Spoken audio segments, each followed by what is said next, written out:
Hello and welcome to Hardcast, where we delve back into the dead side and find out what hides in the dark.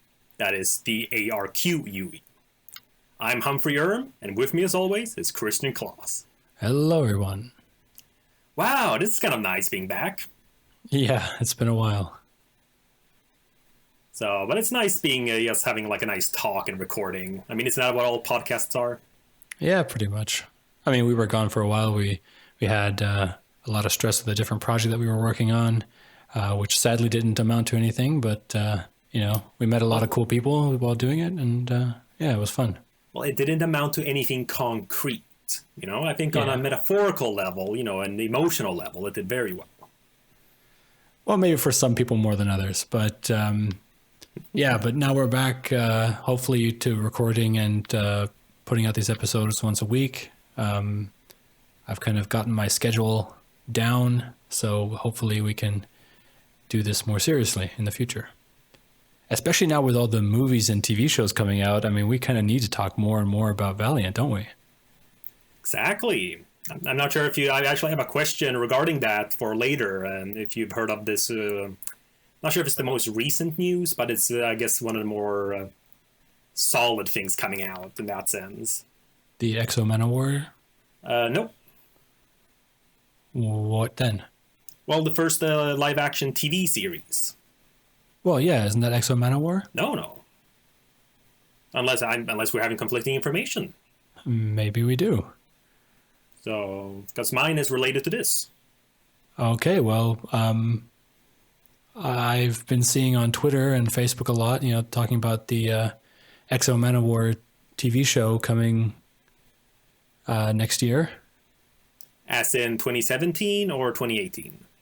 2017, because it's still 2016. Yeah, I know, but we're so close now that it's kind of hard to... saying like next, it's kind of like when you were a kid and it's like New Year's Eve and you'll ask like, Daddy, can I get some ice cream? Not until next year. Funny. Yeah, so, yep, I am on the Valiant Comics Twitter.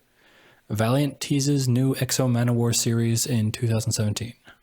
Series? Does it say TV? Well, oh shit, son. See, this is the problem. This is why you don't just read headlines. Yep. Right, I saw that too, because I believe they're switching to writer. Damn. Oh, I was so excited. I was so excited. I thought they were going to bring out an Exo Manowar TV series. God damn it. Honestly, I'm kind of glad in that sense, as much fun as it would be. I'm kind of like, I feel he's more of a feature film kind of guy. No, I think that would be a cool TV show, but damn, I was kind of thinking to myself, like, wow, that would be a really cool TV show, but no. All right, well, I guess not. And another sometime. Score for Humphrey being correct. Shut up. All right, well, let's get on with the show. Let's talk Shadowman. Exactly, Volume 2. I wrote down here that it's been a while since we've read anything together. So How does it feel like coming back to this world, and specifically this world that's, I guess you'd say, most detached from the other ones? It's weird. I felt very disoriented by, like, when I started reading it again. I packed the comic onto my Kindle and I was reading it on my way to work and back and stuff like that. And I was just so confused with so many things. I think this is also the first time I actually read that previously on kind of page, because there's just so much stuff that I had totally forgotten about. And so I don't know. It's weird coming back, especially to this one. I think if we would have come back to a different one where we've read much more. I mean, Shadowman was one of our first episodes, wasn't it? Like, no, I mean, it's been a while. I mean, maybe it just feels like it's been a while because, it's been a while for us. Let me just double check here what episode number. Episode 6. Yeah, so it's been almost, twice the episode since we've read that. So I'm just thinking, because that was one of those things where, like, I come back here and everything's very, very different. So I don't know, but it's good. I mean, I got back into it after, a couple of, like, I think the first chapter was a little bit still slow for me, but then I kind of got back into it and remembered that this character is actually pretty cool. I mean, he's a little bit, maybe I said this in the last episode that we talked about him, but, he's very cliched. And if I can be very honest, some of the lines of dialogue seemed very, like teenager writing kind of stuff. I mean, like I told you the whole thing about... As a teenager writing it, or... Yeah, like a teenager writing it, kind of the stuff that... Because, I don't know, there's that... I mean, again, there's that whole Darque thing with the name. How I told you that I had that same idea for a character's name when I was a kid. And I don't know, it feels... Maybe it's because I don't remember all the backstory of the first volume that we read. He just seems very... I don't know, depressed for the reason of being depressed. Like there's no, I don't feel that there's a real reason for his angst, if you know what I mean. So Jack, you mean? Yeah, Jack. Yeah, because there's so much. It's kind of like with Batman when he talks about being an orphan, but he actually has like the biggest family of any superhero. It's kind of like one of those things where it's just like, come on, man, I know that that's your thing, but you got to give us a reason. And so like all these lines, like when he was threatening in one of the later chapters, when he was threatening someone that he was like, you're not going to kill me. It's like, yeah, but I'll break you. I remember writing almost that exact same line when you and I were doing the Batman comic that we never finished. Oh yeah. Yeah. I think I even wrote like, like it was Joker and Batman going at it. And then like the Joker say, you wouldn't kill me. I was like, no, but I can cripple you or something like that. Yeah. It's basically a solution to all his problems. Don't kill them. Exactly. Exactly. Put them all in the hospital. All right. So I don't know. I was kind of reading this and just kind of like, okay, yeah, I get it. It's supposed to be dark and everything, but I don't know. Maybe I'm just not into it anymore. And that's why it felt a little bit ridiculous to me, because pretty much anything in this genre feels ridiculous if you're like too detached from it, Well, like any kind of speculative fiction. I mean, really, anything is silly if you're just having like a glance at it or not really into it. Right. So, I mean, just take like the big heavy hitters on CW. I mean, really, it's so ridiculous. It is, yeah. So, but it's fun because, you're into it from the beginning, or, you care about it, and eventually you start enjoying it because of the ridiculousness. Yeah, definitely. So, yeah. Well, on with the questions. I kind of took the first 10 minutes on here. No, that's fine. I mean, again, I like the kind of natural banter that comes as well. Yeah. So, but that was basically the main first question and you answered it in terms of how it was coming back. I mean, we can't really blame the comic, for us taking a break. No. In that sense, I think the writing in that sense feels just fine in terms of continuing. I did the same thing you did. I was kind of thinking of rereading the first volume, but I was kind of like, let's just see what they wrote here, the Cliff Note version. Yeah, I don't really have time to read the entire comic again, the first comic again. Exactly. The first volume. So I just decided to take them before the page. So, but I wanted to ask you first then, any thoughts on Dr. Mirage? She's a new character introduced here. Wait, which one was that again? It's the woman with the cleavage. The woman with the cleavage. I like the psychic. Right. Because, sorry, I read this over the course of like 4 or 5 days, and, the whole ending was so big that I totally forgot about that whole like 2 chapters where she was in there. Sorry, I just completely messed up.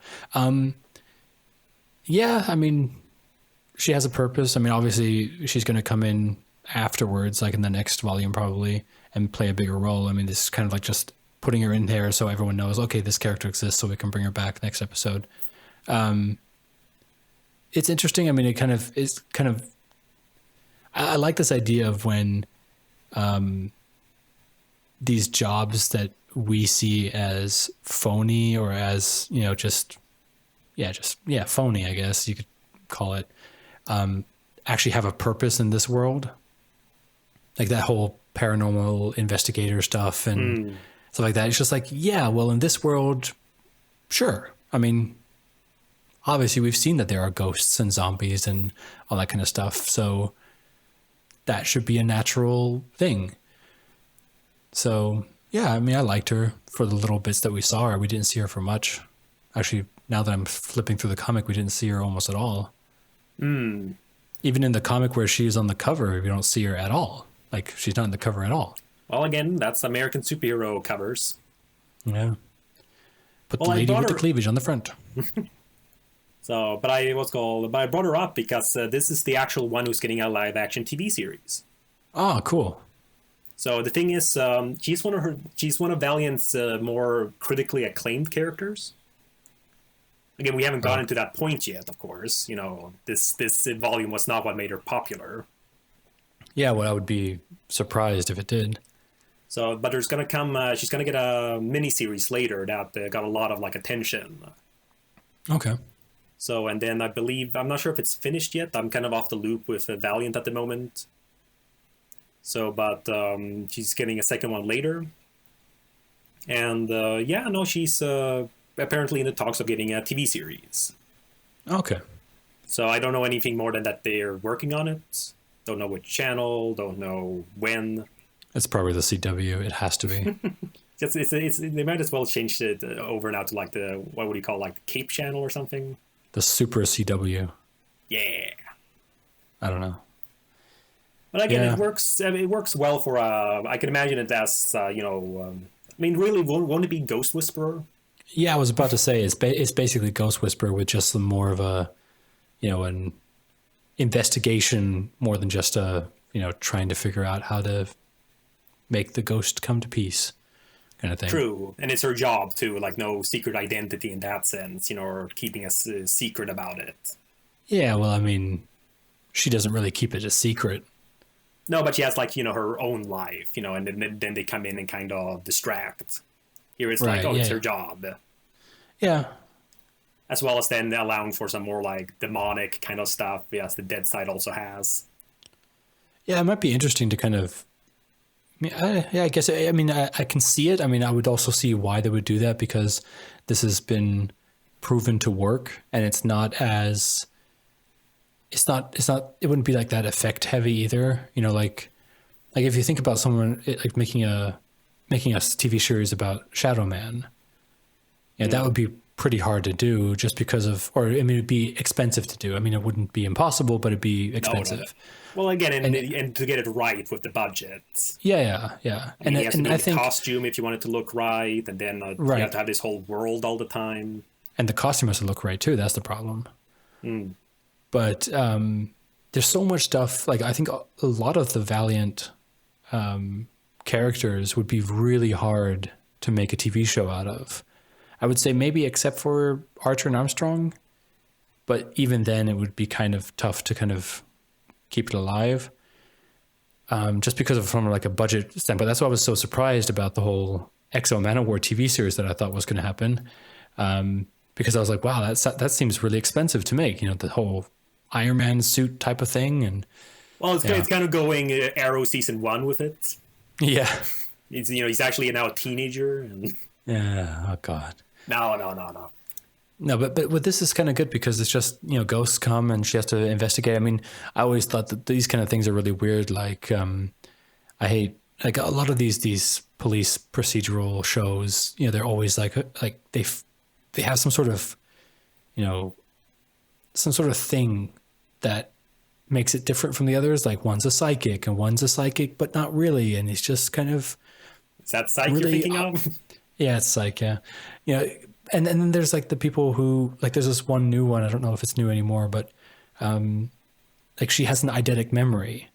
And it's just like, well, that's not fair. I get it, but it's not fair. And I'm kind of thinking this is going to be the same thing here. I mean, if the ghost of the person who got murdered just comes back again, I mean, couldn't the ghost just go like, yeah, it was that guy, he killed me? Well, I would imagine that, her testimony by itself doesn't count, despite, any proof they could do. I'm sure they could experiment, like, okay, can you get the ghost to go behind that wall and then tell you the numbers on this wall or something? Right. You know, like how else could she do this? I could imagine that would be kind of the crux of it. Like, she knows the answer, but now how to prove it. Yeah, but even then, it's kind of like, I don't know. I always think that's kind of cheating when you already know who the person is, and now you just have to prove it, because, you know, it's so easy to put these puzzle pieces together once you know what the puzzle is going to be. You know what I mean? Yeah, well, I don't know. I mean, depends on the approach they do. You know, maybe they'll focus more on the character interaction and then have that as a backdrop or something. Yeah. Or maybe focus on... We'll definitely talk about it when it comes out, if it comes out.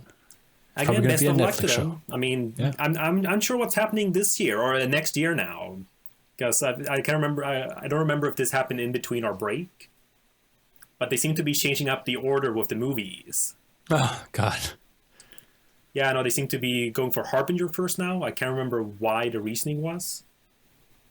But I'm not sure, but I'm wondering then, because if they were working so hard on Bloodshot, and then they're gonna, I'm assuming they'll use what they filmed already. But how are they now gonna, have they started already on Harbinger? Is that gonna be ready for this next year? I don't know. Do we want to talk about that web show that's coming out?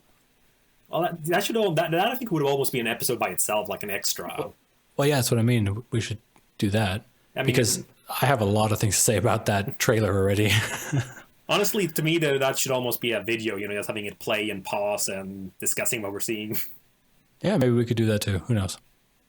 So, but yeah, you know, at least the Dr. Mirage TV series was somewhat tangential to this volume. Mm-hmm. So we should get on with the actual volume. Poor Shadowman. All right. Yeah, well... He's being overshadowed. Oh. Okay. All right. I kind of like that. Yeah. All right. Well, we got a new... I mean, Darque was introduced first volume, but we were kind of introduced to a new character and villain here. Baron Samedi, or Samedi. I'm not quite sure how to pronounce. Yeah. A lot of the names here I don't know how to pronounce either, so it's all good. So, but what do you think about him? Because I kind of like the idea... Because they haven't really shown anything with, like, mythologies before. Yeah. Like in the Valiant stuff, you know, we don't really have like a Wonder Woman character or anything like that. So now, you know, we're kind of getting this more, I don't know, I guess you'd say an obscure kind of mythology / religion being brought in. You know, what do you think of the stuff that, because they had some like name drops here and there. But what do you think of like Baron Samedi as a, like as a deity and then, you know, as a character now that he has like a human host? Well, I do like him. I mean, I like him as a character. I mean, I don't really know the whole. How should you say? It's complicated because again, yeah, he's a interesting kind of idea. You know, this. I mean, obviously this god of the dead. You know, it's something that's very normal. I mean, we've heard about this a couple of times in different mythologies everywhere. And yeah, it's also good to see that, you know, he's like this kind of character that can go into a different dimension or can go into humans and possess them. But I thought it was really weird that he's so quick to... It's wrong to say that he's quick to change his mind because basically all he does is whatever helps himself. So... that's good in one sense, but in the other sense, it's just kind of like, okay, so there's just a kind of a Hulk character that you just have to reason with in the right way, and then it's done. Like either in the last chapter or the second last chapter or something like that, when he's in the dead zone again. Is it dead zone? Yep. Oh, no, dead side. Dead side, yeah. You know, as soon as he then notices that these are like his, like, ghosts or his, you know, people that are being used by Darque, he then immediately just switches and goes like, no, okay, I'll help you. And it's like, okay, great. You know, it's just such an easy switch. Like, you know, oh, there's something that I want. Okay, I'll help you now. Oh, okay, this is my thing. Okay, I'm going to help you now. You know, there's a way. I just feel like it's so easy to get him to your side. It's just kind of, you know, boring in some sense. I see what you mean. I agree, but I think in the sense of I think it makes sense in universe from their explanations, but as a reader, especially reading them, one chapter after another, it kind of feels like, all right, I'll help you, Darque. Actually, no, Darque. Actually, no, I'm not helping Darque. I'm going to help you guys because, even though I don't like you guys. Yeah, but it's the thing that helps me the most. And then coming back there and all this stuff, and even then at the end, they're kind of being, again, we don't know what's going to happen next, but, almost feels like put on a bus there. So, want to come back? I did promise. So, nah, I'm going to stay here. Oh, all right, that works out. Right. So I guess convenient could be the word. Yeah, he is very convenient. Convenient, yeah. I mean, there's that whole thing. I don't know. It's just the whole. It feels unnecessary to even talk about it.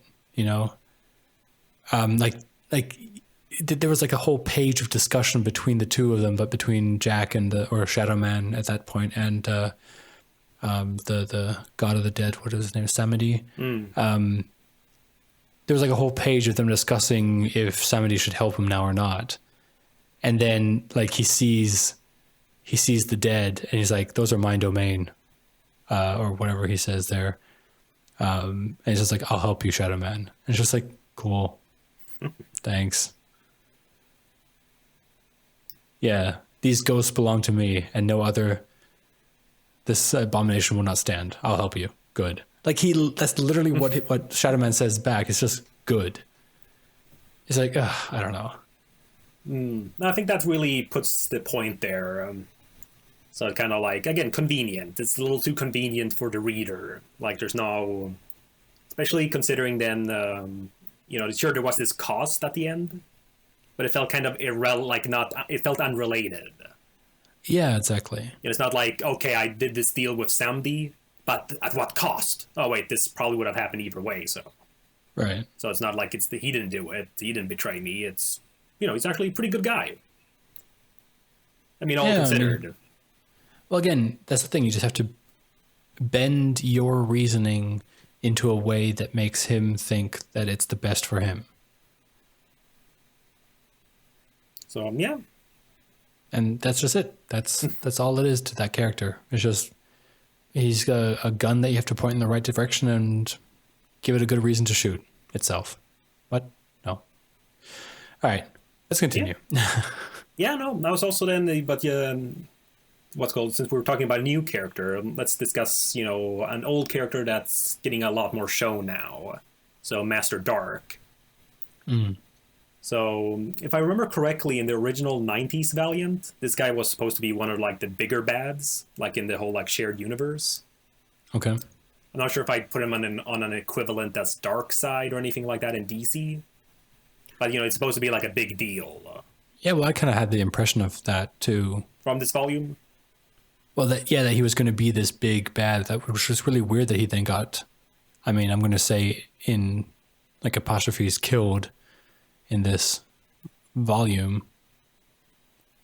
I'm pretty much expecting him to come back at some point, but obviously you said that Valiant is where dead is dead, but he is, this kind of like dark necromantic, path demon thing, whatever he is. Yeah, and he came back in the first volume. That was the whole thing there. Exactly. So but for him, for like a character like that, I think it's fair. I mean, when the character's already about, the dead and stuff like that, it kind of, that's doesn't feel like as much of a, oh no, it was a Doom bot, as, in Marvels often happens. Yeah. No, I like that. I like him as a character. I like him as a villain. I would have loved to see him kind of be one of these big bads, but I guess not for now. It did kind of, I don't know. I just did think about this while I was reading the comic. I was thinking like, what are the other people doing? Like, what are the other heroes doing right now? Like, there's this whole thing that's happening in some sense underground. I would just assume just because of the tree that's going to the heavens. But it's just kind of like this idea that there's this huge thing happening that could be like the end of the world, and there's just one guy fighting it while there's so many heroes up on Earth. Yeah, I mean, it's just like kind of this thing that like can't they help? Can't they do something? I mean, there's just this. I mean, obviously, it's his comic. He's the hero of this story. He needs to be the one to make this. But because there is a shared universe, you keep on thinking like, why can't this guy come in? It's just like when we talk about like the Arrow episodes. It's like, why didn't he just call the Flash? Since we know canonically can get there in a second. Right. Or, yeah. And then it's kind of this thing where it's like, this whole issue could totally have been resolved if the Flash was there and just like moved fast. Well, again, it's the usual thing with, what's called Superman stays out of Gotham trope. Yeah. But in this case, it actually makes sense in universe, I feel. First and foremost, most of these heroes don't know each other yet. Remember, this is early on in the universe. And also, they can't get down there anyway, can they? Not without help from Shadowman, I think. Like, or some other, like, being like him. Like, I don't think there's, like, what's called, like, a portal for everyone to use. Like, you need to have, like, a power to do it. So I'm sure there's some MacGuffin thing. I mean, remember Darque did that thing with that, like, what was it, like a fruit or something that he put on his chest? Yeah, it was the, what was it, the Dead Heart or something like that? Dead Heart, that was right. So little things like that, I'm sure, that's an easy thing to come up with. So, and easy enough to say, like, why didn't you use it before? It's too dangerous, or it thinks the planets weren't aligned. Yeah. But what I mean is, what's currently going on, think about it, like, Harbinger-wise, for example. They just had, like, the Harbinger Wars, everyone's just kind of defeated. So, and what's called, Exo-Mana Wars in space. He was just on the planet there and coming back. Yeah, true. And Archer and Armstrong, well, they're doing whatever the hell they're doing. Well, do we know what the timeline is? I think I've seen someone make one out. It's always tricky with these things since, again, unless they're actually mentioning dates. Yeah. And also, and considering what's happening in this volume, it seems like everything's going pretty quick. Like a very short time span, this volume, it seems like. Mm-hmm. Like there's a break in between volume 1 and 2. But, that we're not quite sure how long. But then overall, volume 2 seems to go over maybe 2-3 days, it feels like. Okay. So, who knows? But again, in this case, I feel it makes sense. It's not an established universe where everyone knows about heroes and stuff yet. Yeah. All this stuff is new, so it's not the whole thing about, well, why isn't Thor coming in here? Or the Hulk? That could have helped. So, but yeah, no, it's... I personally like Master Darque as well. It kind of feels nice having kind of a classic kind of villain. Mm-hmm. Yes, kind of, okay, yeah. He looks evil. It's... Yeah. There's nothing really to... all he wants to do is take over the world. Exactly, but, he's being kind of charming about it. Yes, but he's being kind of charming about it, and... well, not charming, but, it's... Again, he's fun to look at and listen to, and... yeah. You just feel like, oh, yeah, nice. It's the big bad guy here. Can I ask an art question? Are you done? Are you done with the Darque? Yeah, I'm topic? pretty much done. Yeah, no, I was just kind of. I was kind of. Yeah, it was just because I was kind of scrolling through the comic again on the PDF. Do you have the PDF open? You want to go to page 102? Let's see here. Okay. Yes. Because there's this weird paneling thing that I'm just kind of wondering. I don't know if you know this as an artist yourself, why they would do this, or because you're well versed in the comic verse or whatever. Are you on page 102? Okay, hold on. Yes. And possibly a break here, depending if something goes wrong, because I've had issues sometimes when I open something else. So let's see. And he's gone. Okay, now it's working. Good. Yeah, I've had ones where it stopped recording. Okay. So what was it? 102. Okay, here we go. Okay, so yes. What about 102? Why are those bottom two panels 2 panels? That's a classic kind of thing. Scott McCloud actually writes about that in the first book. Okay. understanding comics. Yeah, but why is that? Again, it depends. In this case, it might feel unnecessary. Okay, well, first of all, let's just so if you're listening to this and don't have the comic in front of you or something like that, there's a panel that shows the monkey, whatever his name is, on the back of Samedi, and it's it looks like just one picture that was then cut at like the 3/4 mark. So it's basically like a pretty wide panel and then a square panel right next to it, but it looks like it would just be one shot. So I'm kind of wondering, like, why don't you just make one panel out of that? Because it's literally like they took the same drawing and just cut out and made a panel in there. Because I'm thinking like, oh, they had to make 5 panels for that page, or else they wouldn't get paid for 5 panels. I don't know. That's what I was thinking. Well, again, it's paid per page, not panel. So that's why a lot of people like doing splash pages, because they're while more elaborate, they're still easier than having to do several. Right. Now, in this case, I think they're trying to get, because the whole idea when reading a comic is that each panel is a sequence. It's like a moment in time. Right. So in this case, they're kind of, by doing this split, they're showing that it's taking place in the same sequence, but that this, that his line there, well, ain't that a thing? So it's like a beat. Exactly. Okay. That's how I'm assuming again, I'm unsure if it's the writer who made this decision or the artist. Yeah. But I think, because if we remove it, then it'd be more like, what'd I tell you? Well, ain't that a thing? But here it's more of a, what did I tell you? Well, ain't that a thing? Like, I don't know. It's, again, it makes a difference. I understand. I understand what you mean. Because, I mean, we do that, like I did that in writing as well. But because I use then either a paragraph, I changed the next paragraph to give like this kind of a feeling of a cut in a film. But I think it kind of works better in writing a script like that, because you actually have to take a break, because you have to go from the end of one paragraph to the beginning of the next. But here, I mean, my eye doesn't slow down between the speech bubbles because there's a break in the panel. You know what I mean? Well, it obviously was drawn as one image and then split. Right. So again, I feel in this case, it's not. I'm not sure if they wanted to be fancy or had some more better idea about it. I don't mind either way. For me, it doesn't distract. I didn't even think about it until you mentioned it. It just looks like he has a hole in his face. Well, it seems like it could be more of a.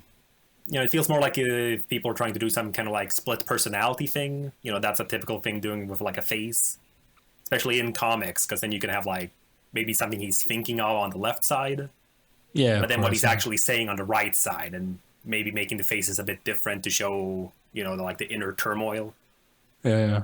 But I've seen some other stuff too. Like there's a really great old Zits Sunday page where they do a similar thing where they basically have Jeremy and his dad putting up lights on the house, Christmas lights. Yeah.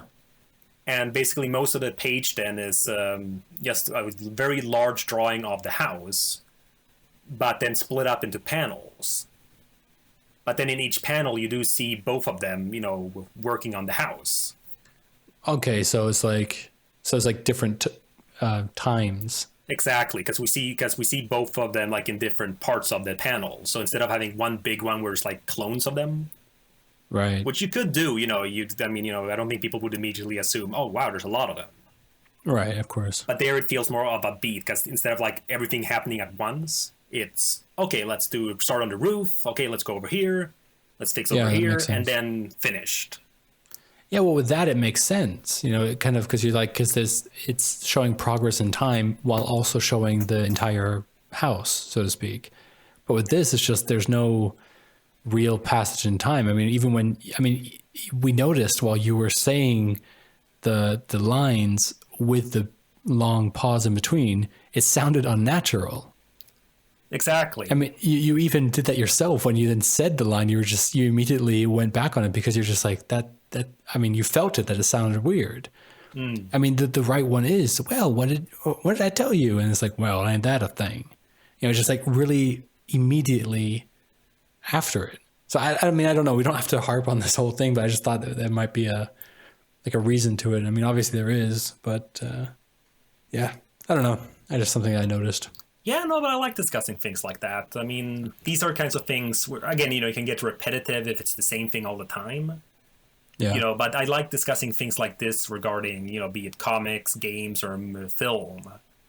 Because it's just interesting, like, okay, what does it mean when they do this? Yeah, like trying to figure out the intention behind it. Exactly. Well, how does it affect the reading there? If we remove it, is it different? What's better? What sells it?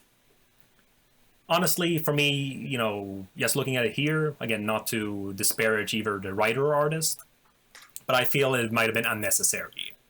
Yeah, I mean, it wasn't extra work much. I'm assuming they had, the panel as a mask in Photoshop, and then you have to put in like a gap there. So, it's not like they were wasted a lot of time or effort on it. But I feel it was unnecessary. That's the key word. So, but yeah. All right, but back to the plot. It's so weird to think that they do this in Photoshop. Well, I'm assuming so. I mean, we see at the end of the volume a lot of like the paper, what's it called, paper sketches of the sheets. Yeah. So it's kind of a mix. Then again, looking at this one guy, Patrick Zurcher here, actually looks kind of digital. Wait, it's pencils and inks. I don't know, it's weird. I mean, it's a combo for most people, but... No, it's just so weird. I was like, that's a program that I have. I can't do something like this. I thought that too, actually. I mean, that's why I was so excited when I was a kid, when I learned about shows being done in Flash. Yeah. It's kind of like, oh my god, I have that. Why do mine suck? Yeah. So and then you kind of learn and like, okay, it takes effort. I have to be a good artist first. Exactly. Well, it's like instruments too. I mean, how many people don't have a guitar lying around?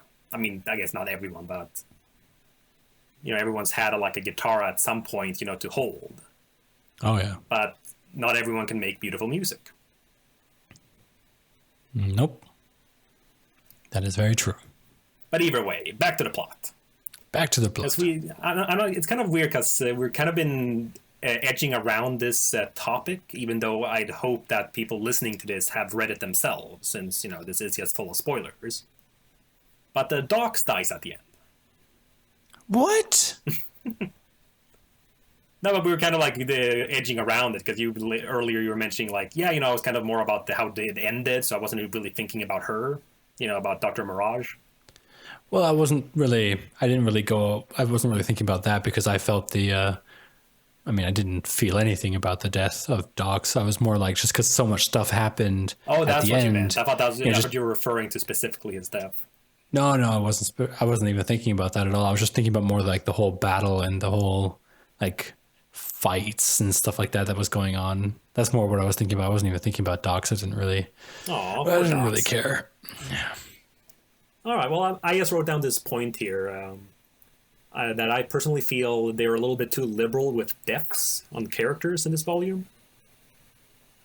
I mean, in the first chapter, we have the diner girl, that waitress. Yeah. Getting shot. And again, that was a shame. And I mean, that to me, sure, she's not, she hasn't had much to be, what do we say? She hasn't had much exposure in terms of a character in the previous volume. She was just a waitress. Yeah. That was kind of what's that nice way of saying she was kind of keen on him or something? So. Yeah. Yeah, either way, but it really was kind of a textbook example of the whole fridging. Yeah. It's a woman character there. She gets killed. It creates angst for the male hero. Yep. And again, it's not like she's been, there was a big loss, for the reader. We barely knew her. But it's one of those things where it's kind of really? I don't know. It's I like the tension of, people being able to be killed. But it also kind of feels, to me, it feels sometimes like a waste if the character had, more things to offer. In her case, okay, yeah, she was just there to, create angst.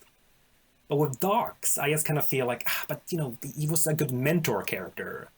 He had an interesting design. It's not many times, you kind of have like this muscular Spanish little person as a character. Are you supposed to be Spanish? I think so. I mean, his name kind of implies. I can't remember his full name now, but... Well, Humphrey, your name is Humphrey and you're Swedish, so... Well, I mean, it's assuming to have either he had, I guess his mother was a fan of Spanish people, or... So, but... Yeah.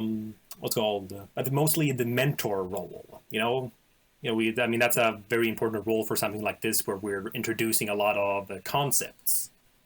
So it's very useful having someone here to, it's one of those, yeah, no, I've met one of those before, or I've read about them in this book. Yeah. And then, he'll have like these little MacGuffins and gadgets and whatnot. It's, again, I like that kind of character. Yeah, he's the Giles of the team. I was just going to bring up, but imagine if Giles died at the end of season 1. Don't say that. It's my favorite character. So no, but imagine that. It's now we don't have anyone who can explain things easily. Yeah. Well, I mean, you haven't seen season 3 of Buffy. So yeah, no, but you see what I mean, though. I mean, by then, of course, maybe more characters have been introduced. Yeah. I just feel, okay, it's a volume 2, especially in this case where each issue by itself doesn't feel like its own story. Like it's more like the second story. And we're already killing off a character that's been shown to be somewhat important. Yeah. I don't know, to me, it feels like, okay, yeah, it's, it certainly gives, an emotional impact. He was useful and stuff like that, and now he's dead. Yeah, but then again, it was what, issue 9? So yeah, not even 10th issue. Yeah, but that's been like 9 months of issues. That's true, but like I said, for me, it's not so much about the real time, but like in universe time, and not even by actual like time spent in the comic, but complete stories is what I mean. Yeah. Had they had like 8 adventures, like 8 full adventures where we really got to see him and we got attached to him. And then he died. But here's like 2 dragged out adventures where he got to do things, and now it feels more like an issue 2. You know what I mean? Yeah. I don't know. I just feel it's way too soon to kill off a character like this. Again, who knows how they're going to write it later? I mean, I do, but but I just feel personally that like I like it then when people aren't afraid to kill off characters. Yeah. But it doesn't mean that it's automatically good if you kill them off indiscriminately either. Well, no, of course not. But that's one of those things where they think like, oh, we're going to be edgy by killing off all these characters. Like, immediately right away, it could be really cool. But if it doesn't serve a higher purpose. I mean, I don't know what's going to happen with Docs. I mean, or what the aftermath is of this, because, I haven't read it yet, but I'm kind of assuming that because the whole dead side exists, I'm pretty sure that he's going to be walking around there as a ghost, right?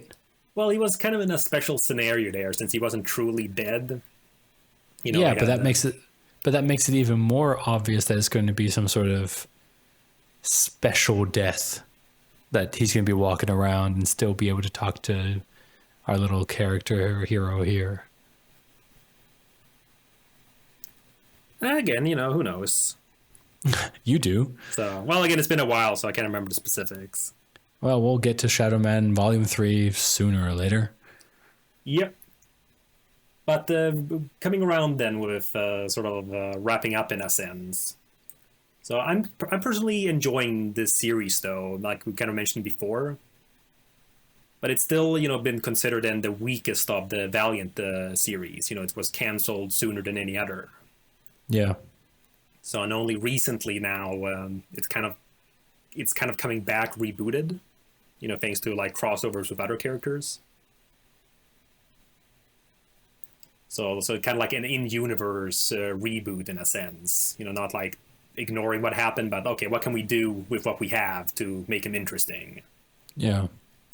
But how are you feeling like after the second volume of this? Do you feel it like it has potential? You want to see more, or how does it rank Yeah, compared to the other characters? yeah, I'm pretty meh with the whole thing. I mean, it's an interesting world. Like, I like the idea of having this, you know, dead side dimension kind of thing.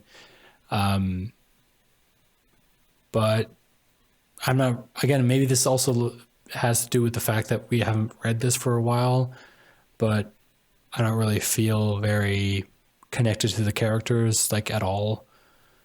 I really like Shadowman's design. The logo still is a little bit like off to me, but otherwise, I mean, I like the idea. I like the idea of it. I just think the execution isn't that great. I don't know. I don't. It's hard to say exactly what it is, but it's just I just reading it and kind of like, this. It's fun, but there's just I don't know. I mean, I don't want to say that the stakes are not high enough or anything like that because they are pretty high. But just a lot of these characters, it just seems like it's a angsty teen who's just trying to punch his way out of problems. Like there's no thought or anything there. There's no character. I mean, every problem that he has, the solution that it seems that he comes up with is to punch him. Like even with that, I don't even want to try to say the name. What was the name? Derox? Darren? No, I don't know how to pronounce those French names. Oh yeah, I can't remember either. Yeah, but anyway, it's like the whole thing with him as well. He just smacks him across the face with a gun, and then he punches him a couple of times, and it's just these kind of things. And then also with the other with Darque as well. All he did is just get to him and then try to punch him with his scythe. No, I see what you mean. It's not so much that it's if it was something different than a punch, if it was beams or other weapons. That's what I mean. Yeah, he punched him with the scythe. So yeah, no, but that's what I mean. It's not the method, and it's not like the means. It's more about the method. Like Yeah. they're like there's kind of a semblance of outsmarting, with gathering the other ghosts to fight back, and stuff like that, and it does feel like there's more to it. But you're right. In the end, it was just kind of standing there punching. Right. So it's and in this case, it's not something like where, for example, with Flash, not even just a CW version, but like overall, all his problems can be solved by running. Right. But the thing is, they come up with ways where it sort of works, whether it's ridiculous or not. Yeah. But in this case, it's stuff that we all kind of can do. I mean, we can all throw punches. We can all. The only difference here is the setting and the costumes. Yeah, and again, the setting and the costumes are great, but the thing is, like, right now, I want to know more about like Shadowman's powers, because all we've seen so far is him punching people and getting the whole scythe thing. I mean, how cool would it be for him to kind of infiltrate some sort of intelligence company or whatever to get some sort of intelligence? I don't know, with his whole shadow thing. I mean, obviously, I don't know. It's just these kind of things that I think would be interesting, and then have a villain who could trump that, like someone who could find, could see him in the shadows and take him out. That kind of stuff. It's just those are the more interesting. Where then he's also maybe at a disadvantage, because right now it's just two people punching each other until one of them dies. It feels like, you know what I mean? No, I agree. And honestly, with this setup that you have here, so with Shadowman, I feel it's another reason to not do these decompressed storytelling. I mean, I would have wanted, a monster of the week or month in this case with publishing. Yeah, some new creature. Too. Again, they don't have to do it as formulaic as like classic Power Rangers. No. Darque sending in, okay, first he sent Mr. Twist, and now he's sending a Soundy. It doesn't have to be like that. But I just feel, okay, introduce like, having discover more powers about himself every month. Have cool designs of monsters. Have some of them come back later, some reform him maybe, or, he can take over. And again, feels like this setup seemed to have like an easy way of providing things, monthly. Like I didn't feel it had to be dragged out in that sense. So, and then instead, as you said, it kind of, for all the spectacle, it still came down to a very mundane solution. Yeah. But again, that's me, me about wanting to get some more bang for my buck per month. Yeah, true. So that's not really a Shadowman issue in and of itself. It's just the whole American superhero comic genre. But whatever. It's not like our little podcast is going to change the publishers' minds. Of course not. Then again, we're with how small of a readership Valiant has, maybe we are big enough to matter. I doubt it. We haven't even hit the triple digits in our downloads per episode. So, well, dude, that's half the readership. No, I'm sorry, Valiant. Please give me things. They're not listening, dude. They're not listening. Sure is. Dinesh is listening to us right now. We haven't even uploaded it yet. I bet he's not listening. No one is listening. So, by the way, if you're listening, please tweet at us. You're not listening. No one's listening. It's just the two of us talking. Seriously. The only difference between this and our normal talks is that there's microphones in front of us. Yep. Well. Either way, self-deprecation aside. So I just feel like, and that would be, again, if you made it like less violent, I could see this as a, pretty decent like Cartoon Network action show. Oh yeah. You just remove the blood, have it be as, dark matter or whatever coming out. Like creatures just kind of like disappear, go back to dead side. Yeah. It's there, it's. I will send you to the Shadow Zone. Exactly. Yeah. No, but has some wisecracks. Let's go between her and man. I feel bad. We forgot her name last time too. Was it Maria? Alicia. Oh my God! I actually knew a name more than you did. So yeah. But again, that kind of thing there. Like some wisecracking between those two. A little sass. Doc's then over like what's called intercom, not intercom, but like a Bluetooth earpiece. Guys going, so come on, focus, guys. The monster's getting away. Yeah, well, I still see it as like a live action show on some sort of channel that has superhero. I don't know, what is that channel? Has superheroes on it. Anyway, but yeah, I think it more. I would kind of like it more as a like a live action show. I don't. I'd like to keep like kind of somewhat the grittiness of it, because I think that you can't really talk about the dead zone without having people die and ghosts and all that kind of stuff. So I think this would work really well, with this kind of formulaic monster of the week kind of TV show, where he then, of course, then he has like Darque would be then this mastermind of all these creatures that he's sending out. And then you could have like a whole season where he then tries to defeat him and stuff like that. That would be great, but I don't know. Well, so far, if all those things, but if all those things had happened, like let's say this was an episode, it's episode 26, final episode of the season, and then volume 2 happened in a sense. Then I think there'd be more impact with Docs. But we've already gotten we've gotten like a good run out of him, so to speak. We got good mileage of the guy. Right. So now, like after whatever they come up with season 2, then either if they find like a replacement of sorts or some other way for them to figure things out, that would work well. But I just feel it's too soon to make like a big shocker for like a new character for most people. I don't know, just. I don't know. I'm trying to think of like a good equivalent within the other comics, like the other companies. But the thing is, when they were kind of like getting their base forms, like Marvel in the 60s, they weren't as gritty that they are now, where everyone's dying all the time.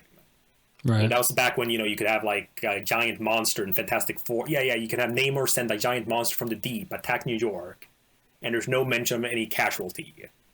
Right. Just kind of there. We killed him by putting a bomb inside of him, and he exploded. But everyone's fine. There's nothing, no problem. But being done here now, they want to kind of be more mature and more edgy. But I feel you kind of lose then a chance of making more well, making more of a base kind of character, like a core. Yeah. Well. I mean, again, I haven't really gotten into the rebooted version of it yet. I'm not sure if I don't think there's a series out, but he is appearing in other issues. Okay. So, so I can't really say if it's been improved in that sense, but... Well, I'm sure we'll get to it sometime. I mean, there's a sale right now, and I'm, like, really tempted to just stock up. No, but, like, everything they have is on sale, including, like, their new stuff. I've seen it. I saw it on Twitter. Yeah. Like, I actually was looking at, because from the Humble Bundle, they gave you, like, the Shadowman and Masters volume, which has, like, the first 8 issues, of, like, the old one. And it was pretty good. It was all right. So, it's, again, kind of simple in a sense. I mean, it's really just, when the sun goes down, he basically gets powers, and in that sense, it's not even amazing powers. It just seems like he's not scared. And yeah, okay. No, but like his fear is gone, but like then has like generic super strength. Like yes, he just becomes like more. Basically, he becomes more of what he wishes he could be. Okay. But again, I'm genuinely kind of like, man, they're like less than $1 like per issue, but there's quite a few issues. Right. So it's kind of like even ignoring the first 8 issues that I already have, it's kind of like man, kind of curious to see what they do. Because that's what was the cool thing, too. Just a little tidbit on the classic Valiant. Because I told you about that whole Unity event they did. Yeah. And also how they like have this whole thing where they actually basically told you how everything's going to end.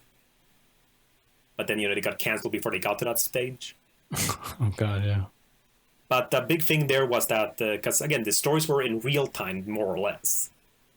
And... basically, in Unity, it was revealed that he basically found out what day he would die. And it wouldn't be until, like, 1999.